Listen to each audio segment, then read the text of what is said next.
Merci de nous rejoindre donc, pour ce nouveau webinaire du Data Lab Normandie. Donc, pour rappel, le Data Lab Normandie, c'est le réseau qui fédère les acteurs de la donnée et l'intelligence artificielle en Normandie. Et dans le cadre de nos activités, on propose tous les mois un webinaire qui vient décrypter un aspect de l'intelligence artificielle au cours duquel tout le monde peut échanger. Et, ce mois-ci, donc, Sarah va venir décrypter la data gouvernance. Donc voilà, je vous laisse la parole. Merci Nawal. Rebonjour à toutes et à tous. Sarah, rebonjour à toi. Oh. Euh, Avant de commencer, soyez tous sympas avec Sarah parce que elle était un peu inquiète à l'idée de cet exercice, mais je n'ai aucune inquiétude quant à la qualité de ton intervention, donc ça va très bien se passer. Et si je ne crois pas me tromper en disant qu'en plus tu as un grand écran sur lequel, pas très loin de toi, tes collègues te regardent, donc tu vas être soumis à la question, comme on dit, mais gentiment.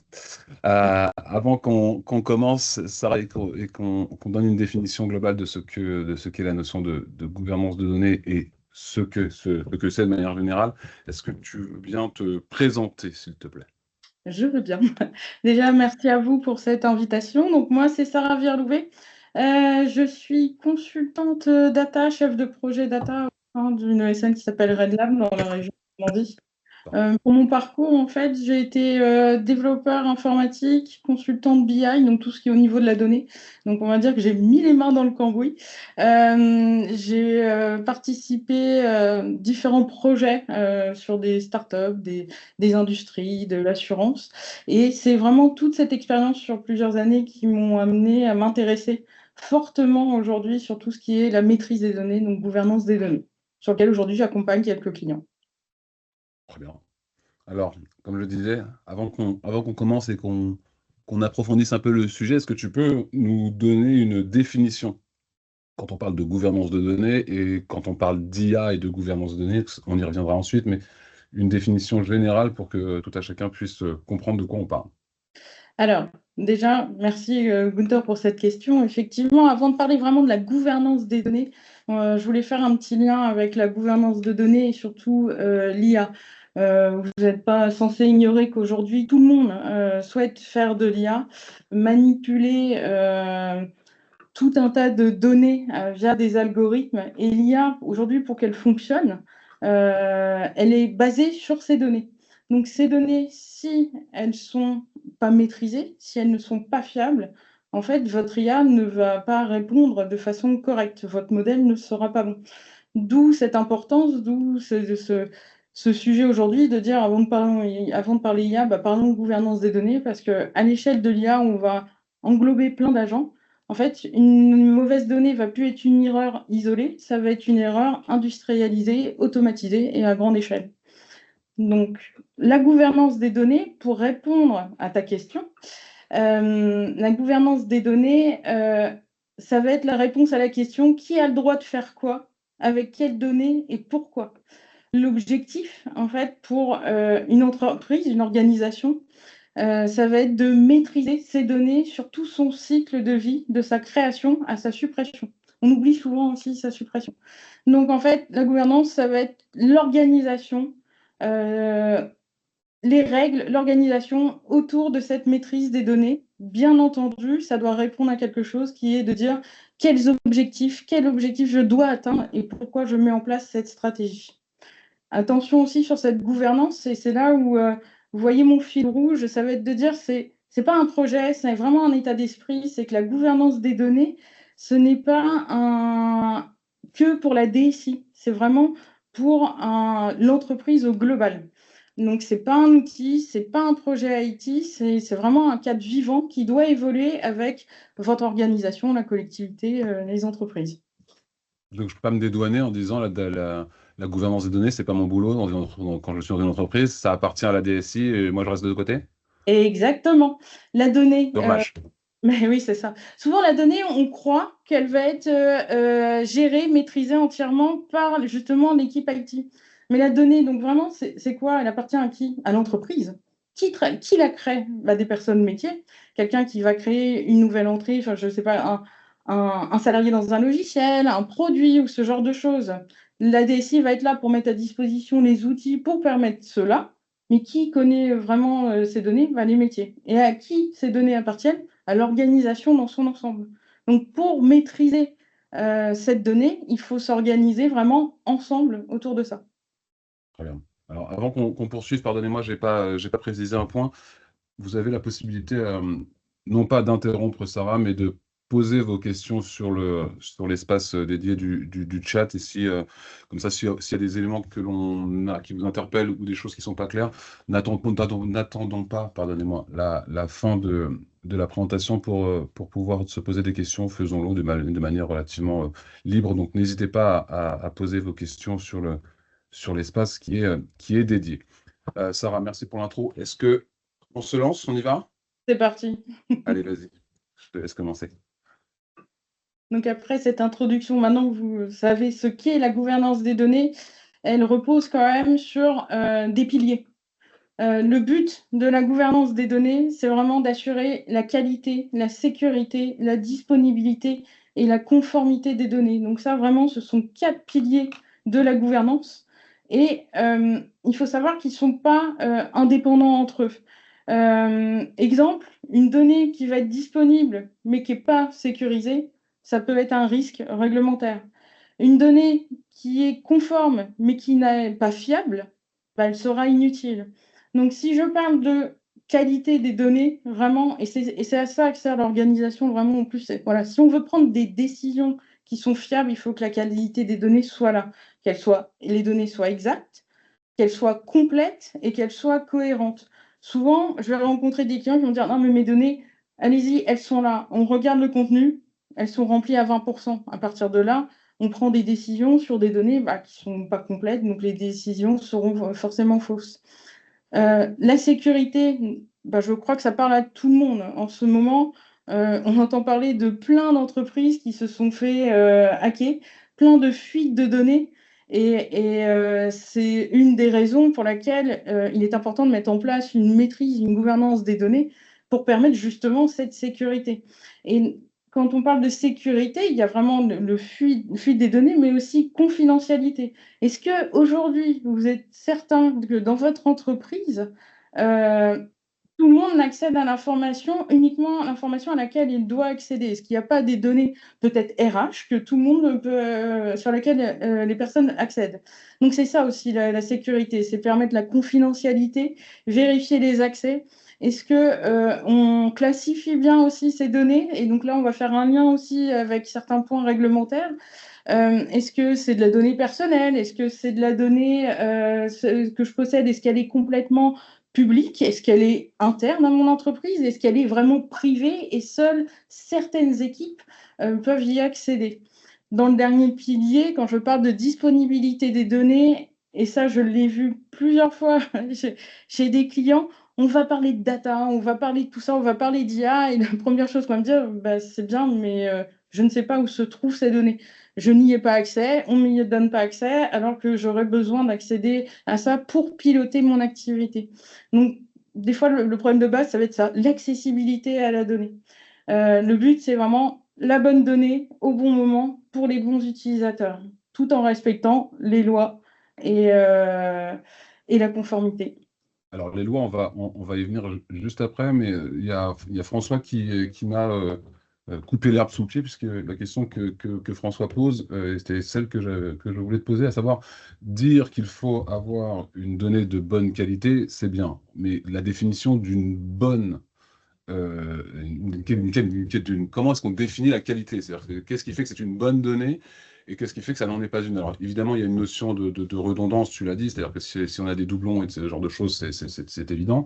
Il y a aussi une notion d'obsolescence, c'est-à-dire une donnée qui n'a plus cours, il faut aussi définir la périodicité durant laquelle elle est exploitable, mais on définit la qualité d'une donnée par rapport à quoi? Et justement, cette définition, alors je vais faire une réponse de Normand, c'est pas des Parfait. On va parler des fois de golden data au sein d'une entreprise. Je vous donne un exemple, toujours pareil sur cette complétude de données. Une donnée de qualité, elle va peut-être être complétée, je vais dire une bêtise, à 60%. Et peut-être que pour vous, ce 60% veut dire 100%. Vous voyez ce que je veux dire? C'est qu'une qualité de données sur une information n'est pas forcément la même pour chaque organisation. Donc, comment elle est définie? Elle est définie par ces groupes de travail, c'est-à-dire vous qui allez créer cette donnée, qui la manipulez au quotidien, c'est vous qui allez définir, en fait, de dire pour moi, cette donnée, elle est bonne ou elle n'est pas bonne. Et donc, cette définition de données, de qualité, c'est de dire aujourd'hui, moi, elle sera bonne si elle est remplie ou elle correspond à tel critère. Faire l'état des lieux avant et de se dire, moi, le critère, je ne l'ai toujours pas atteint. Donc, Oui, qu'est-ce que je mets oui. en place comme action pour atteindre cette qualité?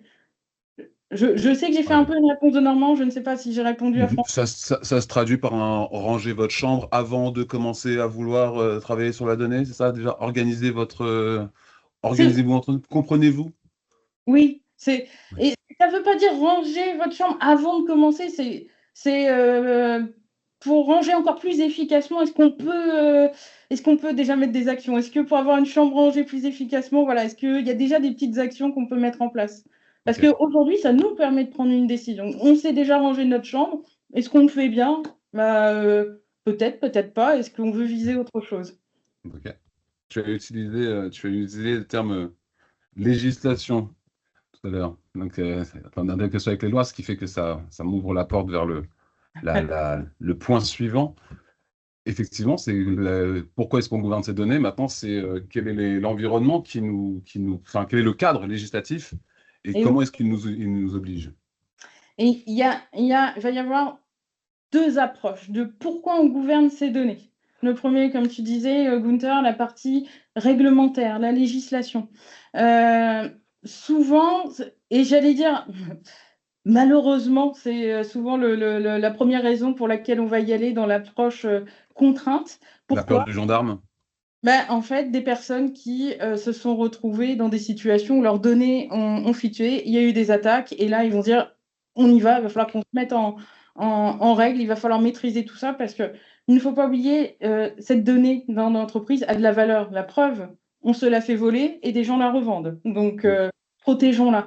Donc, le côté législation, réglementation, et la première, sur les trois blocs que vous voyez, en fait, là, ça va être justement une stratégie européenne. Alors, certains diront qu'il y a plein de contraintes derrière, mais il y a toutes ces raisons, justement, que j'expliquais au niveau de fuite des données.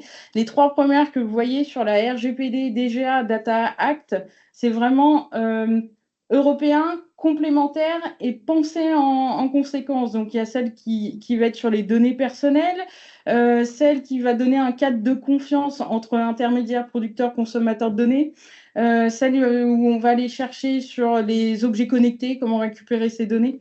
Donc ça, c'est une des raisons, celle qu'on connaît plus tous, ça va être le côté RGPD, et de pouvoir dire, ok, mais en cas de contrôle, en cas d'audit, il faut que je sois en capacité de répondre à ça. Donc ça veut dire où se trouvent mes données, est-ce qu'elles sont bien classifiées, comme je disais tout à l'heure, est-ce qu'elles sont personnelles, privées ou ce genre de choses.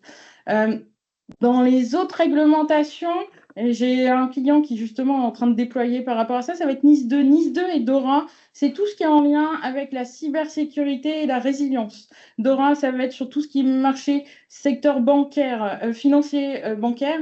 Et en fait, c'est d'assurer, on s'assure de la continuité de service, justement, face aux incidents et aux cybermenaces. La dernière, plus récente, qui est en train de déployer, c'est la première qui va réguler la partie intelligence artificielle. Donc là, on est vraiment sur euh, le motif, enfin voilà, pourquoi on se met dans la data gouvernance. Certains, ça va être le premier pas, ça va être sur la partie réglementaire. On avait, depuis 2018, activé un certain nombre de leviers concernant la donnée. On aurait peut-être un peu moins de problématiques aujourd'hui avec les sujets de l'IA ou ça n'aurait rien changé? 2018 sur la partie protection des données personnelles, c'est ça? Ouais. euh, L'IA ne manipule pas que de la donnée personnelle. Non. Mais Mais non, aujourd'hui, au niveau de l'IA, on va se retrouver dans des situations où des personnes d'une collectivité, d'une entreprise privée va potentiellement aller sur un chat GPT, un Claude et donner des informations, demander un résumé, quelque chose. J'ai une bêtise, j'en sais rien, un contrat de travail, et là, on va se retrouver typiquement sur de la donnée personnelle. Ça devient... Donc, à partir de là, les opérateurs IA possèdent absolument toutes vos données, même si et, bien de- entendu.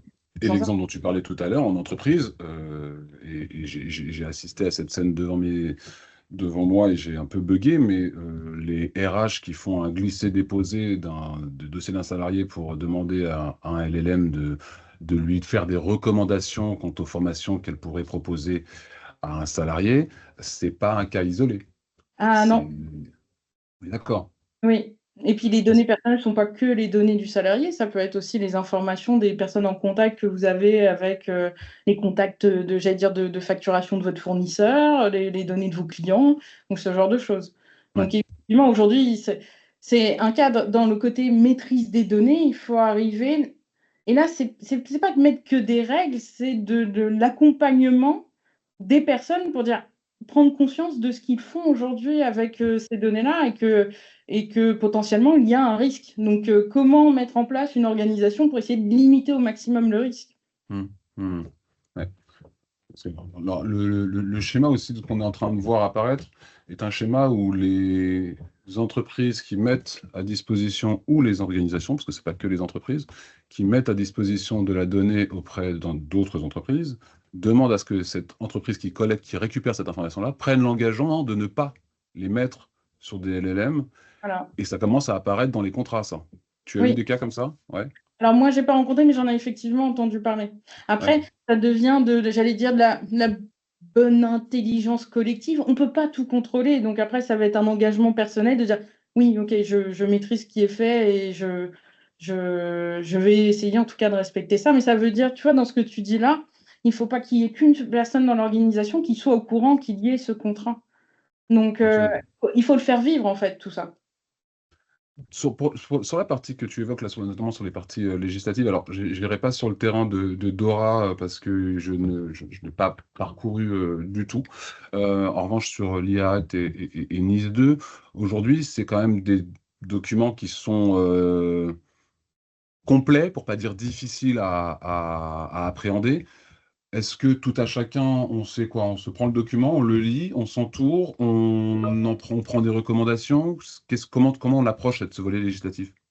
Souvent, ce que j'ai vu, moi, chez mes clients, ils sont aussi accompagnés par des cabinets déjà de Mmh. consulting, avec des Mmh. formations sur certaines, soit ces points réglementaires, soit des fois des normes ISO qu'ils souhaitent mettre en place. Euh, et justement, par rapport à ce que tu dis là, il y a deux rôles, enfin, il n'y en a pas que deux, mais en tout cas, ceux auxquels on pense en premier. Déjà, il va y avoir le DPO pour la protection des données et le RSSI. Mmh. Et par ça, ce sont ces personnes qui, normalement, sont censées connaître ces points de réglementation et qui vont aider à son implémentation au sein des organisations.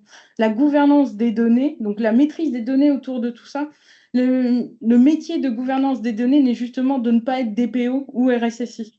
Personnellement, je n'ai absolument pas la prétention de connaître tous ces points-là. Par contre, il faut s'assurer que ce sujet est traité, qu'il avance, qu'il n'y ait pas de point de blocage. Et c'est là où la gouvernance enfin, l'organisation qui va être mise en place autour de cette gouvernance va aider à la mise en œuvre de ces réglementations. Donc effectivement, ça ne se fait pas tout seul. C'est pas quelqu'un qui va lire un contrat. C'est voilà, c'est vraiment aussi une équipe, mais avec des rôles bien définis, dont c'est l'expertise. Donc là, ce que tu nous dis, c'est que le DPO, DPO des SSI ne sont pas les seuls, mais ce sont eux, en tout cas, les points d'ancrage auprès desquels il faut se rapprocher lorsqu'on, dans une organisation quelle qu'elle soit, on a des questions relatives à ces sujets-là et qu'on ne sait pas par quoi commencer. Et exactement. Et moi, je vais même plus loin, je l'ai déjà vu chez des clients. Euh, N'importe quel projet qui va être lancé au sein d'une entité, souvent, on va avoir une instance qui va valider peut-être la durée, le budget. Mmh. Il y a les cases à cocher qui est de dire est-ce que ce projet est approuvé par le RSSI? Est-ce que ce projet est approuvé par le DPO?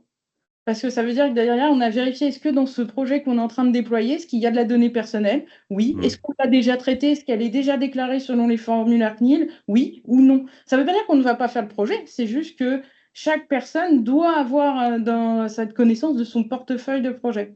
Et moi, ce que j'essaye de mettre en place chez mes clients, c'est la casquette en plus data. Ouais. Euh, Data, gouvernance data, data office, ce que vous voulez, mais qui va être de dire, là, vous manipulez de la donnée, ok, est-ce que cette donnée, elle est justement gouvernée? Mmh. Tout est dans le titre. C'est un troisième pan. Il y a la sécurité, le DPO et la partie data dans son ensemble. Data IA, vous voyez. Ça se tient, ça se tient. Ok. Vas-y, je te laisse poursuivre sur le point suivant, sur la notion de... Parce qu'effectivement, il y a le volet législatif, et rien que sur cette thématique-là, on pourrait déjà y passer une éternité. Mais voilà, on ne peut pas tout maîtriser sur ces volets-là, mais on se doit à minima de sensibiliser des PO et des SSI sur ces volets législatifs pour commencer, on va dire. Oui, bah, c'est ça en fait. Souvent, la partie législation, c'est ce qui va déclencher la prise de conscience. Mais pour moi, en fait, la deuxième approche de pourquoi on va mettre en place de la gouvernance des données, ça va être celle aussi proactive. C'est celle qui, en tout cas, qui m'anime au quotidien. Ça va être de dire, ok, mais là, parlons pas de réglementation, c'est plus cet état d'esprit au sein d'une Mm. organisation et de dire, bah, si je maîtrise mes données, je vais prendre de meilleures décisions potentiellement. En tout cas, ça va m'aider à prendre des décisions sur des données fiables. Ça va améliorer les performances potentiellement de l'entreprise. Et vu la période actuelle où des entreprises vont utiliser énormément d'IA pour être innovants, bah, si on ne prend pas le wagon, si on ne maîtrise pas nos données, on prend du retard, bah, ça ne va pas aider l'entreprise.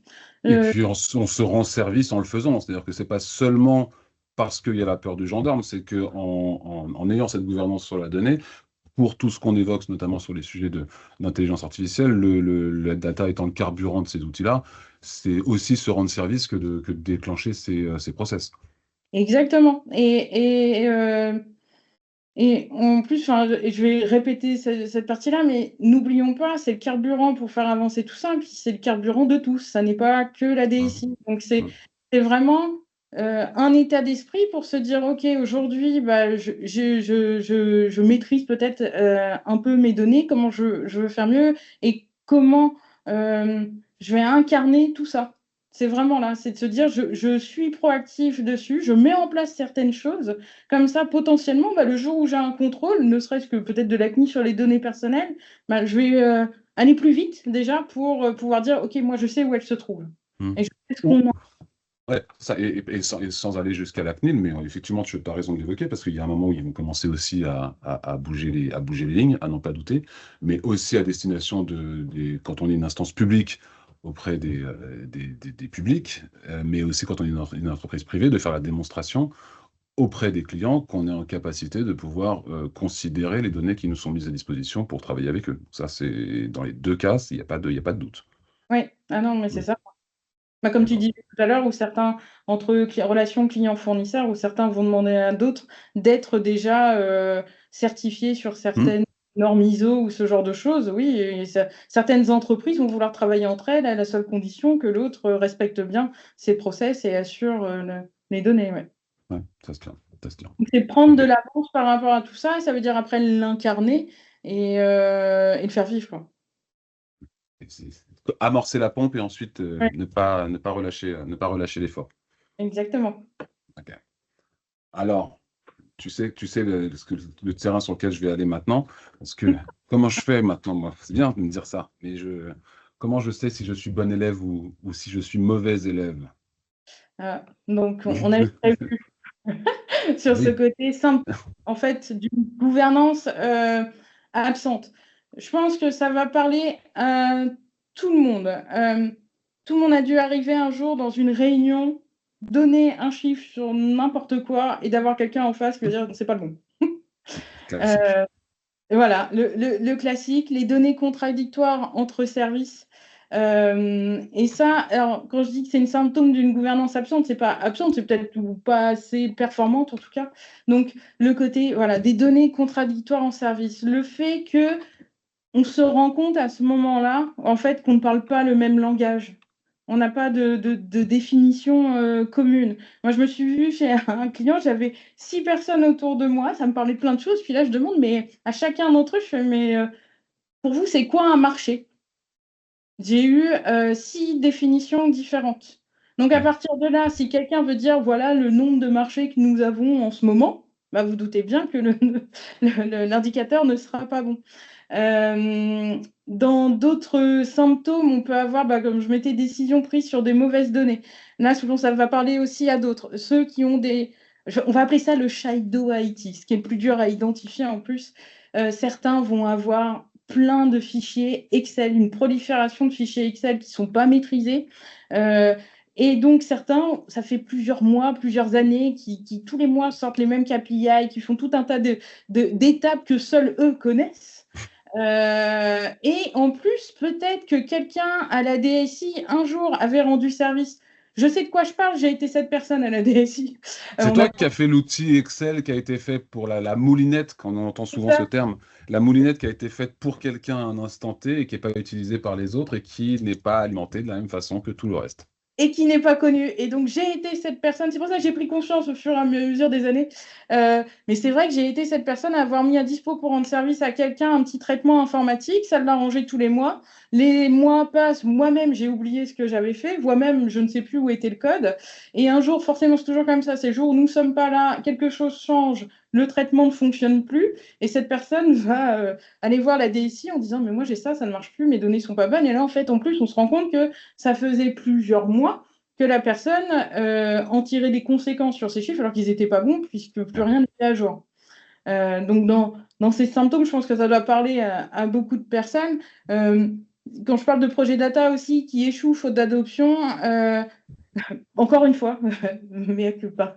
On fait plein de choses. On va sortir plein de tableaux de bord. Pareil, c'est au début où je commençais ça. J'étais super fière de moi. J'avais fait 60 tableaux de bord sous Crystal Report. C'était génial. Et en fait, je me suis rendu compte au fur et à mesure des mois qu'il y en a un qui servait. À un moment donné, en fait, déjà, il faut communiquer sur ce que l'on fait. Et puis surtout, vérifier l'usage. La quantité ne va pas faire la qualité. Il y a des personnes qui vont dire ouais, mais moi j'ai besoin d'un outil pour cataloguer mes données. La DSI va vite être bah voilà, on a identifié ça, donc en plus on n'a pas permis au métier de le choisir. Et puis 6 mois après, bah, vous l'utilisez pas, vous n'êtes pas content. C'est là où je reviens sur ce côté un état d'esprit, c'est collectif en fait. Il faut l'animer, il faut faire vivre tout ça quoi. Et trouver l'alternative pour la personne à qui on va dire maintenant ta moulinette c'est terminé et ta data, tu vas aller devoir la chercher ailleurs. Exactement. Donc il faut faire monter en compétence cette personne. Et ça nous fait revenir au point qu'on évoquait tout à l'heure, c'est-à-dire que lorsque l'on commence à mettre un protocole sur nos données, etc., si on n'a pas intégré ces volets-là, c'est-à-dire qu'on va passer à côté de micro-outils qui, eux, sont déjà utilisés et à un moment, ils seront pas adoptés parce que pas utilisables, tout simplement. Exactement. Hmm. Exactement. Et quand tu disais tout à l'heure que tu étais la personne qui avait fait ça, lorsque tu t'es retrouvé de l'autre côté, comment tu fais accepter à quelqu'un qui utilise ton tableau Excel avec ses macros qui répondent tout à fait à ses besoins, comment tu lui fais Alors, comprendre que c'est plus ce monde-là qui doit être le sien? ça ne se fait pas du jour au lendemain. Il faut déjà Mhm. montrer ce que toute une équipe peut arriver à produire. Déjà, est-ce que cette personne a envie de ne plus utiliser son fichier? Au début, ça va être compliqué. Il faut lui faire, enfin, faut lui montrer qu'on peut lui amener de la donnée fiable par un autre biais. Et je pense que c'est son fichier Excel, on ne pourra jamais l'attaquer de front. Déjà, il faut comprendre l'usage Mhm. aussi. C'est déjà à quoi ça sert, parce qu'il existe peut-être déjà au sein d'entreprise quelque chose qui fait la même chose, mais comprendre pourquoi, dans tout le cas, soit la personne n'en a pas connaissance, soit potentiellement, en fait, il y a une raison pour laquelle il ne l'utilise pas.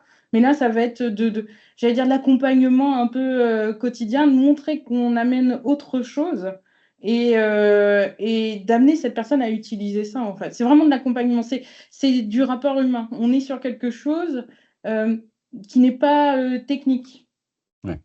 C'est vraiment tous ces symptômes, en fait, quand on parle de gouvernance absente, c'est des symptômes organisationnels, hein. On n'est pas du tout sur quelque chose de technique. C'est là où c'est intéressant, c'est enfin, lorsque l'on parle de données, et qu'on parle de gouvernance de données, on parle très souvent de technique et on parle beaucoup moins souvent du facteur humain. C'est-à-dire que la notion de cet outil qui peut être une machine de guerre si elle est bien utilisée, si elle n'est pas utilisée ou mal utilisée, elle revient à avoir investi du temps, de l'énergie et pas mal d'argent dans certains cas pour Oui, quelque chose qui ne sera pas utilisé et qui va nous renvoyer en plus à un schéma où la personne dira, bah, tu vois, au moins avec mon tableau Excel, ça fonctionnait. exactement. Ah, Exactement. d'accord. OK. Donc, Donc, mmh. Parce que là, on s'est placé en donneur de leçons, on est d'accord. Oui, complètement. Faut pas faire, faut faire, vous devriez, etc., etc. Donc, c'est quoi l'étape d'après? Bah, donc maintenant, à quoi ça ressemble tout ça, la gouvernance des données? Mhm. Euh, Maintenant qu'on sait à quoi ça sert, pourquoi on y va, concrètement, ça ressemble à quoi? Des fondations. Comme je disais au début, il faut avoir des objectifs. On ne va pas mettre en place une gouvernance parce que ça fait bien d'avoir un catalogue. Et ça, je l'ai eu. J'ai un client que j'accompagne au tout début, donc sur la partie gouvernance, la première chose qu'il m'a dit, j'ai besoin d'aide, il faut que je mette en place un catalogue. Pourquoi faire? Pour répondre à Ouais. quel besoin? Et in fine, il n'y en avait pas. Oui, c'est important. C'est important d'avoir un endroit dans l'entreprise, de savoir à quelles données je peux accéder et où est-ce qu'elles se trouvent. Mais si aujourd'hui ça ne répond pas à un besoin, ben, on va mettre ça en place et ça ne sera jamais utilisé, ça ne sera plus à jour et voilà. Il y a une vraie perte de confiance là-dessus. Donc les fondations, déjà, c'est mettons-nous en ordre de marche, entre guillemets, pour atteindre des objectifs. Et bien sûr, celle de l'organisation. Est-ce que la vision sur 2 ans, c'est d'augmenter de 30% mon nombre de clients? Bah, à partir de là, on va au moins se dire, bah, mon organisation, ma maîtrise des données va être dans un premier temps ciblée autour de mes clients dans le but d'atteindre un objectif, de Mhm. cet objectif. Vous l'avez compris, pour moi, je vois ça comme quelque chose qui n'est pas technique, ce sont des personnes. Donc là, vous allez, dans les fondations, forcément, c'est une équipe. Euh, on peut avoir, j'allais dire, sortir l'artillerie lourde, après on peut démarrer qu'avec un petit groupe. On va parler de rôle par rapport à tout ça. Je pense que vous avez déjà entendu parler des rôles de propriétaire de données, donc data owner, des data stewards qui vont être là au quotidien sur la partie vraiment mise en œuvre des règles qui ont été définies sur la qualité. Tu nous Donc, fais une légère définition des deux postes que je viens d'évoquer, s'il te plaît, pardonne-moi. data owner, le propriétaire de la donnée, souvent ce qu'on demande, ça va être d'organiser tout ça par domaine métier, en tout cas. Donc en fait, ça veut dire sur un domaine métier, potentiellement, il y a une personne qui va être propriétaire, qui connaît la donnée, qui va dire, OK, ce chiffre d'affaires, c'est moi, et le chiffre d'affaires, il n'y a que moi qui maîtrise Mhm. cette donnée. Alors des fois, ça crée des conflits. C'est qui est propriétaire? On ne peut pas être deux sur une même donnée. Et si vous avez l'impression que vous êtes deux en étant propriétaire sur cette même donnée, ça veut dire peut-être que la définition n'est pas bonne. Mhm. Donc, la notion de propriétaire de données, c'est lui qui va participer en fait sur ces comités de gouvernance des données pour dire OK, voilà la priorité sur les données qu'on doit maîtriser, voilà à quoi ça correspond. Et c'est cette personne en plus qui a la capacité de dire qui peut y accéder ou pas à cette donnée. Le data steward va être plus dans l'opérationnel. On a défini que cette donnée devait être maîtrisée, on a défini les règles qu'on devait mettre en place autour de cette donnée. Lui, il va être là pour les appliquer. Parce qu'au quotidien, il sait quelle personne il va aller voir. Ah, mais c'est toi qui as créé la donnée. Pourquoi dans ce nom de ville, j'en sais rien, on a mis un nombre et pas des caractères. Au final, le fait d'avoir fait ça dans toute la chaîne, quand on remonte Ça va tout. jusqu'à la nomenclature. Exactement. Ouais, ouais. Alors après, quand je parle j'allais dire des gros mots comme ça, avec des responsabilités, des rôles, en fait, il n'y a pas forcément des personnes à embaucher. C'est juste de dire aujourd'hui, qui est la personne qui connaît mieux les données, souvent on va parler RH, ça parle à tout le monde, les employés, bah, ça va être quelqu'un dans le service des ressources humaines. En fait, ces personnes, aujourd'hui, tout le monde remplit déjà ce rôle, c'est juste de dire, OK, on acte que c'est toi qui connais le mieux nos produits. C'est toi qui connais le mieux le processus pour publier un marché, enfin, ce genre de choses. On part des processus. C'est vraiment d'identifier des personnes, des choses qu'ils font déjà aujourd'hui, mais qui ont envie de travailler pour améliorer en fait ces processus et ces données. Objectif, personne et responsabilité à ces personnes-là pour qu'elles aient un périmètre et que ce soit eux après lesquels on se reporte si on a des besoins sur des actions. Voilà, et c'est ces personnes-là qui doivent être vraiment sponsors et l'incarner aussi au quotidien. Et donc, qui vont définir les règles, et ces règles doivent être connues de tous.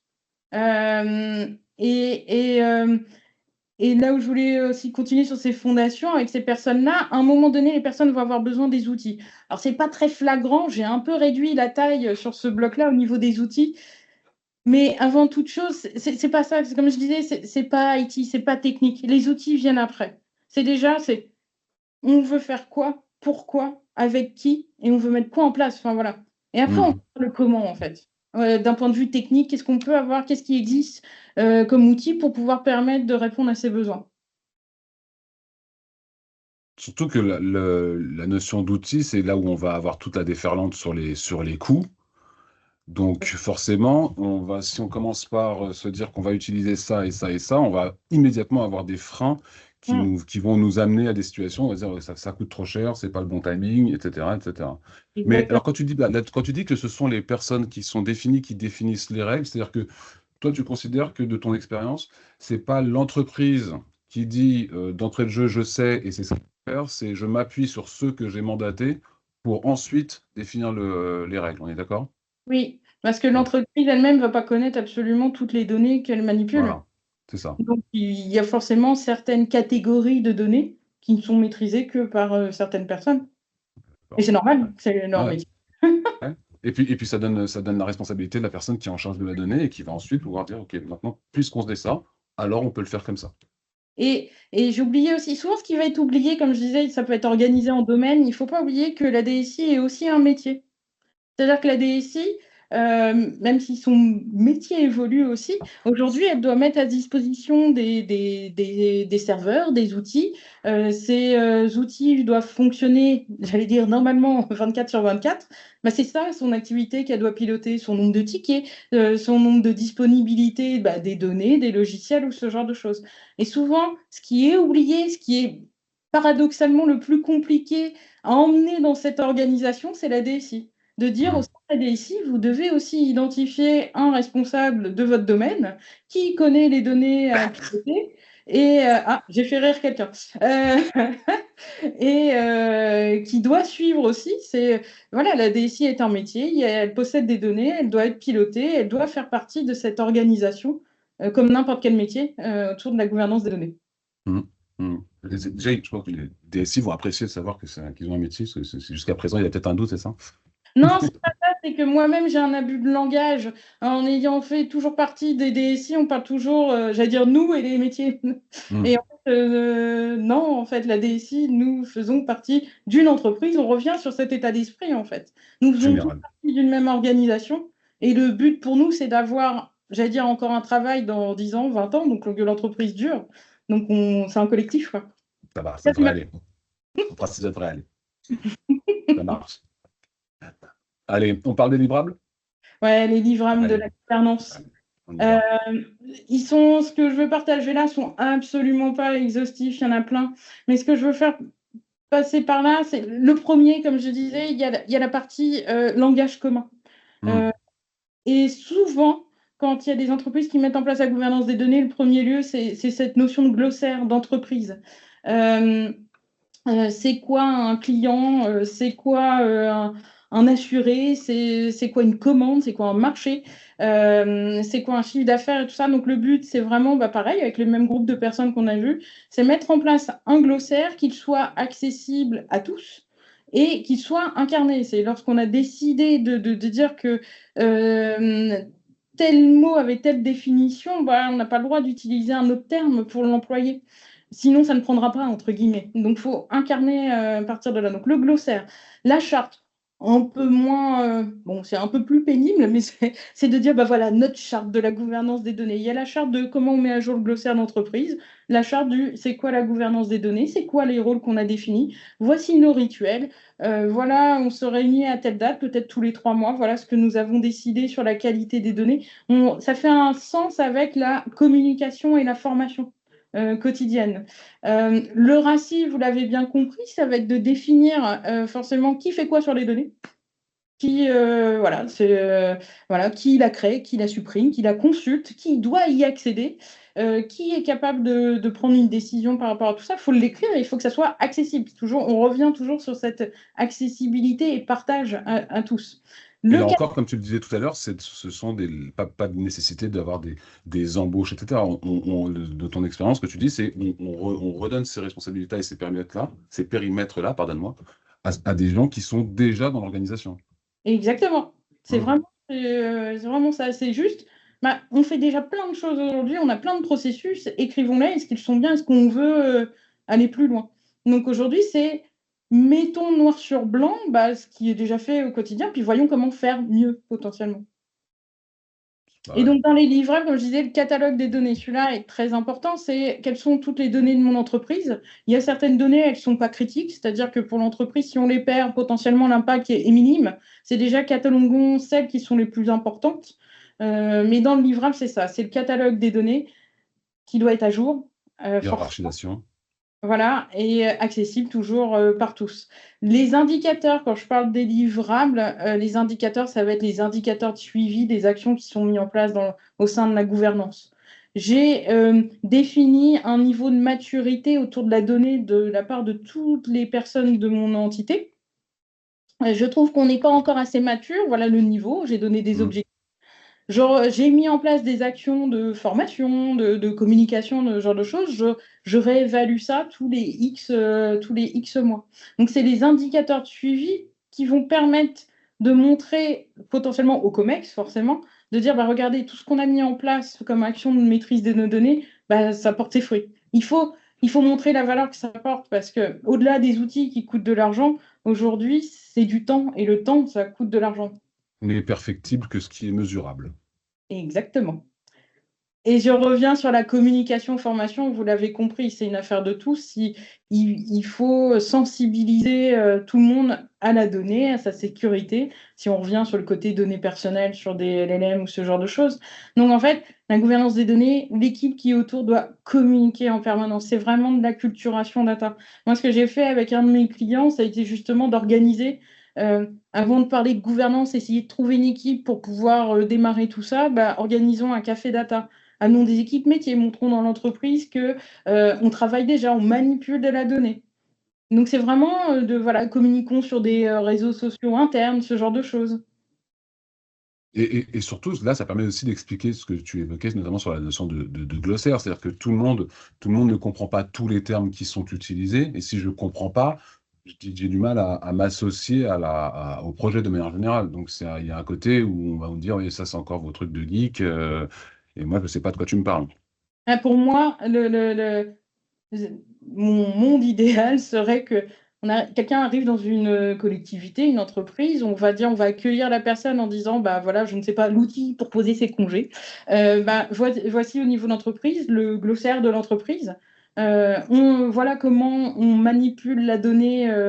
Si tu as besoin d'accéder à quelque chose, bah voilà où se trouve cette Hmm. information. Voilà Ouais. le catalogue. Tu as besoin d'avoir les informations sur le nombre d'administrés, et bah, tu as telle personne qui va pouvoir te répondre. Ce genre de choses, ça doit faire partie. Et c'est là où je dis que tout le monde doit l'incarner. Ça n'est pas du tout de l'IT, c'est c'est d'entreprise, enfin, entre guillemets, quoi. Ouais, c'est une culture. C'est ça, c'est une culture. Bon, alors, maintenant, tu sais la question que je vais te poser, parce que là, va arriver juste après.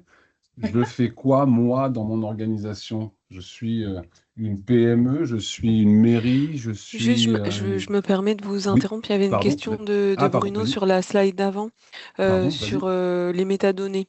Parce que dans la sphère publique, en fait, en lien avec le catalogage, Bruno disait un élément structurant de la gouvernance, donc c'est la métadonnée pour l'intelligibilité, la transparence. Est-ce aussi un point d'attention dans le privé et sous quelle forme et pour quelle utilisation? Alors, Non. j'essaye de reformuler la question. C'est est-ce que le catalogage est un point d'attention aussi dans les entreprises privées, c'est ça? Et Non. avec la métadonnée plutôt. Oui, Ouais, ouais, on a tout un formalisme, en fait, je précise ma question. Mm. On a tout un formalisme, en fait, de construction des métadonnées. On a des fiches de métadonnées associées aux données, Oui, voilà, qui contiennent tout un ensemble d'informations. Et c'est un point assez fort. Bon, moi, je travaille dans le public, hein, notamment nos catalogues de données. Je oui. voulais savoir si il y avait le même focus qui était apporté à cet élément-là dans le privé, ou est-ce que voilà, Oui, c'était un point d'attention aussi? oui, ben c'est vraiment un point d'attention de premier lieu dans ce catalogue. Donc, le catalogue des données, pour soit rappeler, soit expliquer à tout le monde, c'est justement, on va cataloguer, ce sont les métadonnées sur les données. C'est-à-dire que quand on consulte le catalogue, on n'accède pas aux données directement, on voit les informations auxquelles on peut accéder et l'emplacement où elles se trouvent. Et le contenu, le nombre de métadonnées qu'on souhaite enregistrer sur une donnée, il va être défini en fonction de chaque organisation, qu'elle soit publique ou privée. Et privé, ça va être pareil, ça va être de dire, sur cette donnée-là, on a besoin potentiellement de connaître si cette donnée, donc en métadonnées, le type, est-ce que c'est du numérique, d'une chaîne de caractères, est-ce que cette donnée va être, comme je disais tout à l'heure, le côté, est-ce qu'elle est publique, est-ce qu'elle est interne, est-ce qu'elle est privée, est-ce qu'elle est, ou secret défense, comme j'ai déjà vu, est-ce que cette donnée, elle est, elle est de la donnée personnelle? Et là, c'est vraiment important aussi dans le privé parce qu'en cas de contrôle, en cas d'audit, on a besoin de tout à ce fait. catalogue Ouais. pour accéder à ces métadatas et de dire, monsieur l'auditeur, voilà où se trouvent mes données grâce à ces métadonnées. Où vous avez Ouais, les mêmes contraintes, ou les mêmes enjeux en tout cas. et puis il y a un monde où ces schémas-là vont se rencontrer, que ce soit dans le privé ou dans le public, ne serait-ce que lorsqu'il y aura des ponts sur ce qui va être le point qu'on abordera tout à l'heure sur gouvernance des données et gouvernance de l'IA. C'est-à-dire qu'il y a un moment, il va falloir que les deux mondes se rencontrent et parlent de la même façon. Parce que, exactement pour les raisons que tu évoquais tout à l'heure, que ce soit dans l'organisation ou dans les livrables, si on ne se comprend pas et qu'on n'a pas les mêmes référentiels, que ce soit privé ou public, on n'aura pas les mêmes demandes, ou plutôt on n'aura pas les mêmes réponses pour les mêmes demandes. Et là, on va avoir une dissonance qui sera notable. Donc oui, je pense que dans le privé, c'est tout aussi important, ça, à n'en pas douter. Est-ce J'espère qu'on a avoir... répondu à ta question, Bruno? Ah, pardon. Oui, il y a eu un... Ça ressemble à un oui. Euh, Merci reprendre Nawal. Pardon, j'avais pas vu s'il y avait d'autres questions, mais Nawal, n'hésite pas, excuse-moi, Non, c'est bon, j'ai- c'était la seule pour le moment. très bien. Sarah, je te laisse reprendre sur ce qu'on évoquait, Oui. notamment sur la notion de dans les organisations, et on dit bien organisation, hein, c'est pas tant privé que public, c'est pour ça qu'on utilisera le terme organisation. On fait quoi? Voilà, c'est par où commencer. Comme je disais, à un moment donné, en fait, vous gouvernez déjà votre donnée. Aujourd'hui, on sait déjà que les données, je parle toujours, c'est plus parlant à chaque fois dans les côtés, les données de paye, par exemple. Tout le monde n'y accède pas. Et ça, c'est déjà un processus, une organisation, une notion d'accessibilité, de sécurité des données. Donc, en fait, vous gouvernez déjà votre donnée. Est-ce que vous avez envie de faire mieux? Alors, au-delà du côté aspect réglementaire, je redis là, où là, on n'a pas le choix, on y va. Mais si c'est vraiment dans un côté d'état d'esprit, d'entreprise, entre guillemets, d'organisation, j'ai envie de mieux maîtriser mes données, j'ai envie de prendre des décisions sur des données fiables, c'est déjà dire, voilà, est-ce que j'ai déjà envie de faire mieux? Et donc, ce que je veux dire par là, c'est aussi, êtes-vous prêt?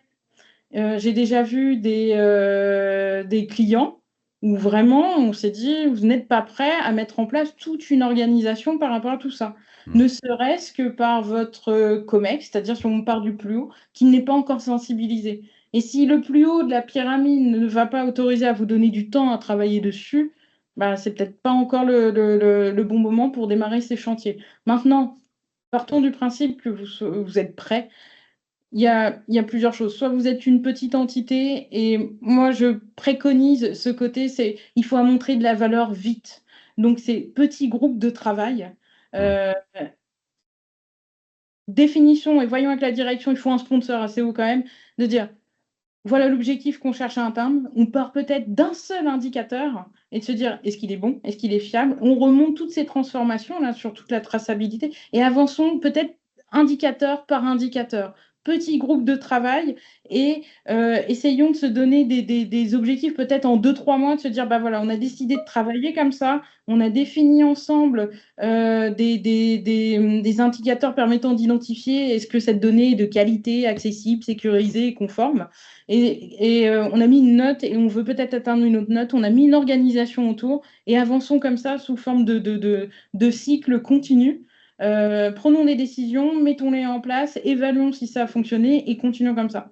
Donc, Moi, ça c'est ma méthode un petit peu plus rapide parce qu'il faut montrer aux autres que ça fonctionne. Ensuite, on communique pour essayer après d'embarquer plus de personnes, plus d'équipes, plus de métiers pour essayer de mettre une organisation commune à tous. Après, il y a d'autres approches que j'ai déjà vues et ce qui peut être logique sur des grosses entreprises type industrielles multinationales. Quand Ouais. on rentre sur des réglementaires et qu'on n'a pas le choix, là, on part du plus haut. Et on va parler, il y a plusieurs types de gouvernance quand il y a des filiales. Est-ce que c'est le siège qui centralise? Est-ce que, enfin voilà, donc je ne vais pas rentrer plus dans le détail. Et là, on va rentrer sur des choses beaucoup plus longues qui va être de dire, OK, voilà les objectifs effectivement qu'on veut atteindre. D'abord les règles, les chartes. Donc là, on va partir sur des choses qui vont durer un petit peu plusieurs mois pour définir tout le processus, pour ensuite rentrer dans le détail. Et là, pareil, rentrer sur, pour moi, je pense, par des cycles. Mais il y en a qui essayent de gouverner toutes ces données en même temps, c'est pas possible. Moi, Ouais, et je puis dans les deux cas, ce que tu évoques, c'est que l'on soit une petite structure et qu'on commence par un groupe de travail, des post-it et de la bonne volonté, ou qu'on soit une structure plus conséquente. Dans les deux cas, ce que tu me disais lorsqu'on préparait notre échange, c'est qu'il faut que ce soit incarné par la tête la plus haute. C'est-à-dire que si on définit des règles, si on définit des budgets, si on définit des temps, si on définit toutes ces choses-là, et que là où les têtes les plus hautes ont encore des dossiers en local sur leur ordinateur avec marqué A classé 2025, etc., etc., etc., et que eux-mêmes utilisent leur tableau Excel, difficile de faire la démonstration pour l'ensemble. Voilà.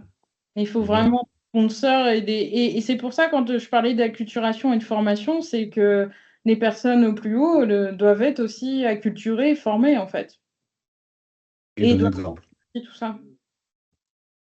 Donc, il y Comment? a plusieurs approches. Des fois, on peut partir du bas pour essayer de convaincre au-dessus. Et des fois, Faire ça la marche. démonstration. Faire la Ouais. démonstration par l'exemple. Sur des plus petits projets ou sur des services plus, bon, avec moins d'enjeux peut-être aussi pour éviter enfin, à défaut, au moins essuyer les plates sur des sujets moins engageants que sur les dossiers RH, par exemple. Et si vous ne savez pas par quoi démarrer, souvent, en fait, tout ça est rattaché au processus métier que vous avez au sein de votre organisation. Partons du processus. Est-ce qu'il y a des choses à améliorer? Des fois, une action de gouvernance des données, je reviens, c'est pas technique, c'est juste de comprendre que deux personnes ne se parlent pas. Hmm.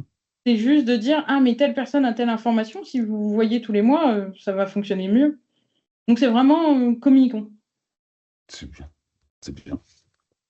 Et là, le pont entre la gouvernance des données, parce que c'est ça, on aurait pu commencer par ça, mais on préféré finir par ça.